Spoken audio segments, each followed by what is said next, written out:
Hello everybody. My name is Psyche. Welcome to Psyche's Thoughts, the visual aspect of my blog, Psyche's Thoughts. That's redundant. I'm gonna have to find a new intro. Forgive me, I'm new to this video stuff. Okay. Today I'm gonna be sharing my first journal excerpt that is up on the blog. It's called An Apparition's Reasoning. Yeah. So I guess by that title, you can assume that we're gonna be talking about ghosting. We're gonna be talking about the time I got ghosted. We're gonna be talking about the time I got ghosted for no reason. It completely destroyed my self-concept. Just listen and maybe you'll understand. Maybe you'll feel me. Or maybe you'll think, damn, this bitch is crazy and she's tripping. So I guess we should start with the context.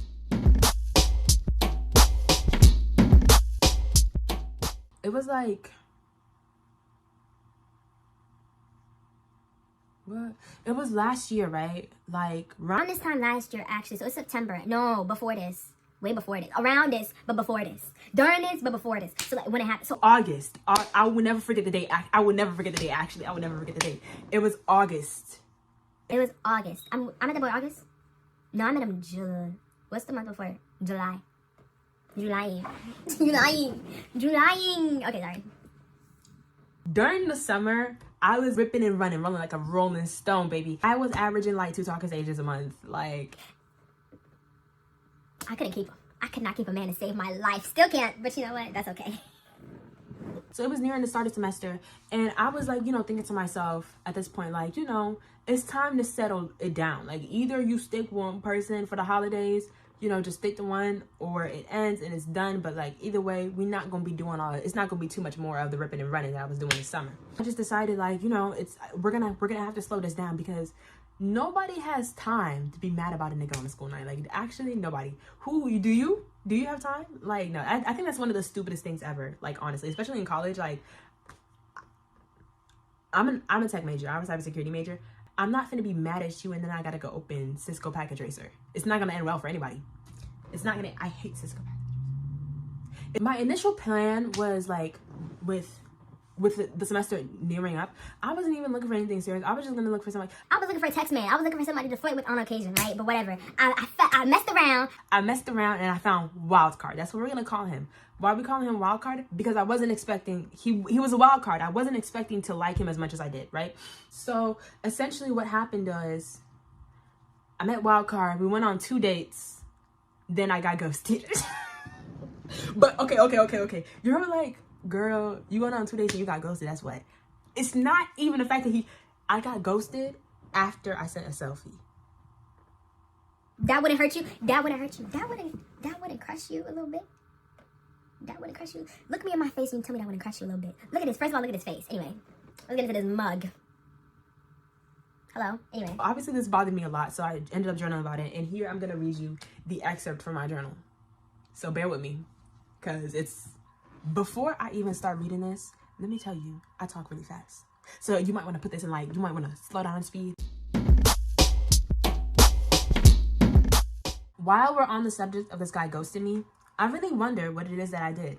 Now, logically, I know that I shouldn't assume that somebody decided to stop texting me after I sent a selfie of my very beautiful face. It's a reflection of a misstep on my part, but it does make me feel slightly insecure. So again, I ask myself, why did he ghost me? Is it because my teeth are yellow and I have halitosis or something? Or did I look so ridiculously horrible in the pictures that he took of me on his camera that he was so disgusted by the sight that he had to stop communicating with me effective immediately? Was it because I slightly overshared with him on our second date by telling him about the effects of middle school and colorism on my mental health? Did my running mouth ruin the fantasy and mystery of the girl that he thought I was, therefore making him no longer attracted to me? Did I make it too easy? Was the trick? Girl, I forgot I even sent him a thirst trap. Oh!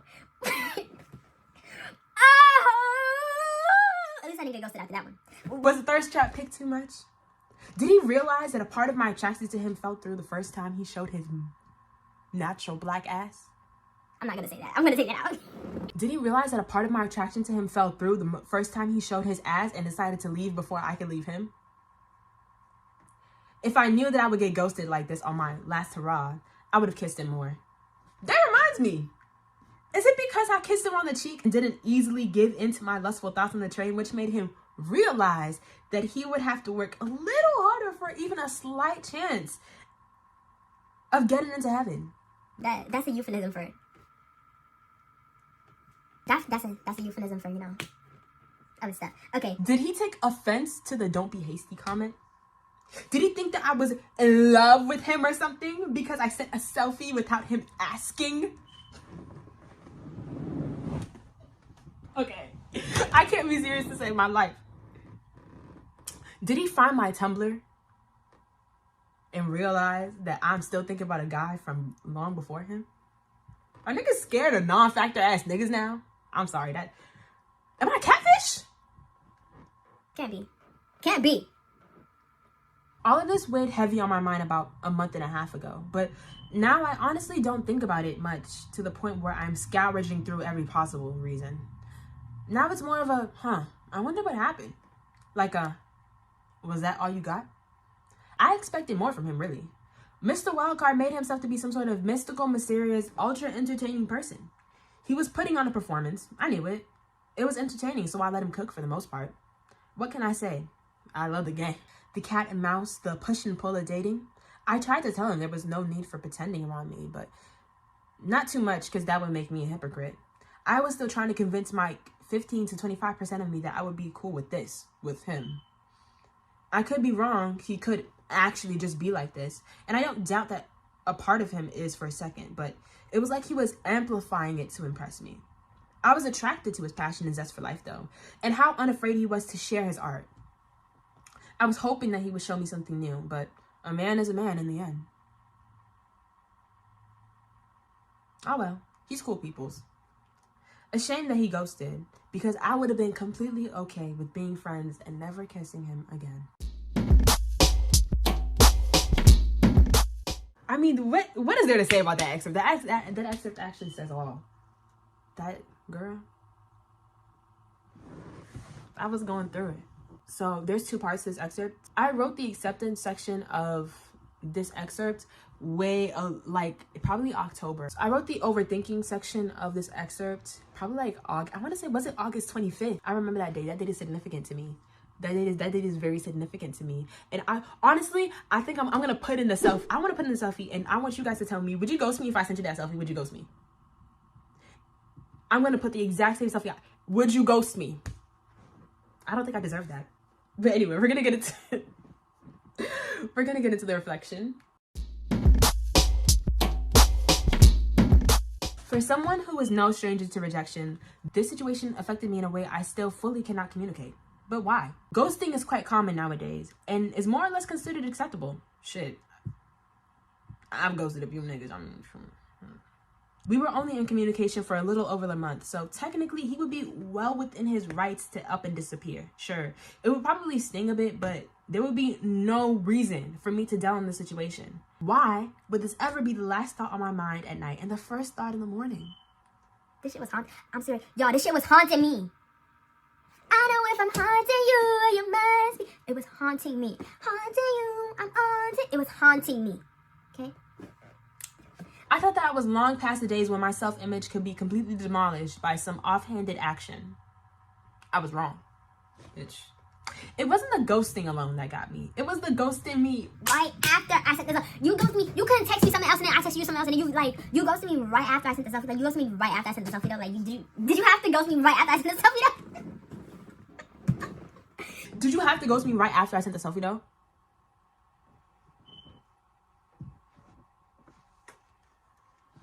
And it's not even funny. It's triggering. It's so humiliating, the thought that the message that sent him overboard was a picture of my face. I need to calm down. I need to calm down. I'm taking it. Sorry. It's the kind of humiliation that makes you want to turn your back on the world. The kind of humiliation that makes you want to feel like wearing a paper bag over your face and drawing them curtains. It's the kind of humiliation that breeds a paranoia that strangers can smell it on you. That ripe scent of an imaginary pie slathered all over your face. You did me bad. You did me dirty. You did me dirty, baby. You did me dirty. That's not even how to fuck. That's not even how the song go. I'm just talking. Okay. So how did I get over it? I got over it how I got over most things in my life. I charged it. Like, and what would you do? And what would you, cause like, I can't blow him up. Or I like, honestly, I wanted him to blow up, but like, I can't go blow people up. Like, then I'm a terrorist. Like, then I'm a domestic terrorist because somebody can respond to my selfie. Like, you can't do that. So like, I had to charge it. Like, I charged it to the game. It's much easier said than done, and it took me a while to return to normal, mentally. I still have moments where the embarrassment creeps up to ruin my day. Actually, as I'm talking now, okay, so I published this a year to the date of when I sent the selfie. So, yeah, back then, back in August, yeah, this was be my little behind still. It was just like, coming like, remember that time you sent a selfie and the nigga ghosted? Like, it was like that, but now? Back then, it was still, you know, creeping up on me. And when that happens, this is what I would do. I boost my confidence, right? All it takes is a look in the mirror. All it takes is an opening of my journal, a reading of my poems to remember that I am cool, hot, intelligent, creative, sexy, and overall I'm a good person. I'm a good person. Most importantly, I'm a good person. I'm a good person. Okay. So I remember that my self-concept does not revolve around how my love life is going. I also remember that I am objectively, good looking. I'm very good looking. So, like, objectively, like, this is an attitude observation. Like, I am good looking. I'm so good looking. Okay, I'm sorry. I'm being funny. Like, I'm not this conceited, but like, I look back at the selfie too. It's a really good selfie. I look kind and purified. It's such a, I promise you, it's such a cute selfie. Like, it's such a cute selfie. It's really a really cute picture of my face. Like, you look at this picture, you're like, she's so cute, I want to marry her. Like, I swear to God. Boosting confidence. So I boost my confidence and then I stay grounded, aka what we like to call applying. I like to apply logic. The simple fact of the matter was, there was nothing that I did or didn't do that caused him to ghost me, because it wasn't up to me. It was not in my control. It happens. This is something that I had to wrestle with for a while, especially when I decided to write this post. I came to the following conclusion. I needed a perspective change. I also came to understand something very cliche about rejection. And somebody's going to beat me up for saying this. Somebody's going to beat me up for saying this, because whenever people used to say this to me, I used to want to beat people up. But like, don't beat me up. Just listen to me. Rejection is redirection. Don't beat me up. It's not a dead end, okay? And I know, don't beat me up, don't roll your eyes, just listen to me, okay? Just listen to me. Cliches, they exist for a reason. I feel like cliches are one of those things, like, you scoff, you roll your eyes at when people tell you, but until you go through it, that's when you understand, like, okay, now I know why people say this shit, because it makes sense, right? You need to take the time out to feel the emotions that you need to. I don't ever try to rush past the unpleasantry. The world doesn't stop. You don't stop breathing. Even if it feels like you can't. You don't stop breathing when somebody rejects you. Somebody rejects you, and the world keeps turning. Okay? And niggas, and the world keeps turning. Niggas think I'm ugly as shit. The world kept turning. Now what? Keep going. That's easier said than done. So, like, obviously, keep going, but, keep going and keep feel what you need to feel. Feel what you need to feel, because if you don't feel what you need to feel, you're going to be stuck in that spot. Trust. In the end, this is something that I can laugh about it now, I laugh about how preposterous the idea of me being ghosted for sending a selfie is. Like, I know he ain't in all, like, fairness and logic, I know that's probably not the reason why he ghosted me. He probably just, I don't know. The answer is, I don't know. It's not, I don't know. I'll never understand. I don't know. That's the answer. The answer is, I don't know.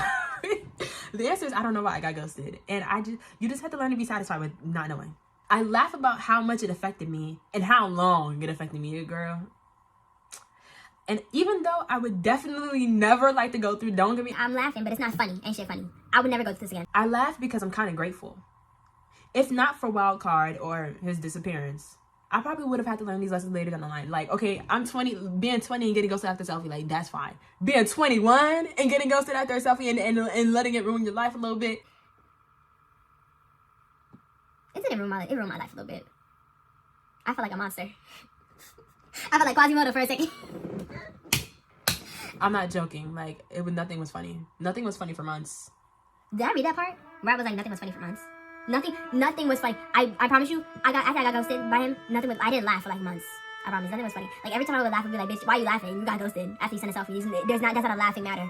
Nothing was funny. Nothing tasted good. I would do my makeup and I felt like an imposter. Like, it was just crazy. It was actually crazy, the effect that it had on me. I don't think I'm glossing over it, but like, it was crazy, right? Right, so, but if not for Wildcard or his disappearance, I probably would have had to learn these lessons later down the line.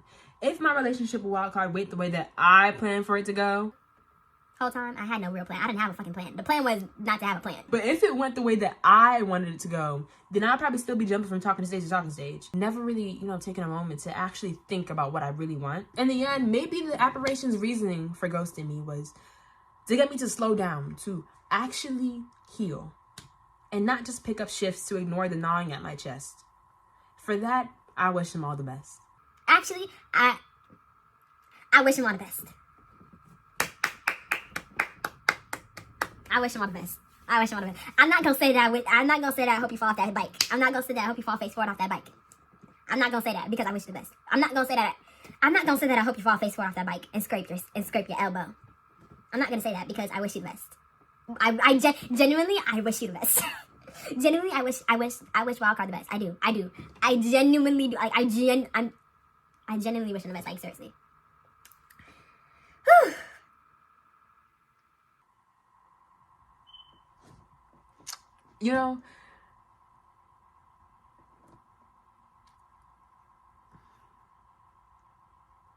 I genuinely wish him the best. I keep having to say it because I know somebody's out there. They're gonna look at my face and be like, I don't believe you. Believe it. How do I feel about it now? Obviously, I'm joking. I'm laughing around. Like, this is a fun time. I want it to be funny. Like, honestly, I don't know. Have I got a ghosted since then? No, I think I've been doing the ghosting, but not to hurt anybody or not to get nobody look back. It's not on a you niggas gonna pay for a Wildcard day. It really should be, but no, it's not gonna be that way no more. We're not gonna be bitter no more. I feel like in the end, like, at this point in time, I have a it is what it is attitude. Now, back in August, or rather before August, back in July, I was privy to I got privy to some information that kind of made it seem like, okay, like, I think I know why I got ghosted now. Like, I think that I was left so somebody could go, I was left so Wildcard, look, I don't know. This is just my assumption. I might have been left so Wildcard can go towards another person. All is fair in love and war. All is fair in love and war. Just next time, wait till after I send the selfie, fuck nigga. Damn. And unsave my playlist, fuck nigga. But yeah.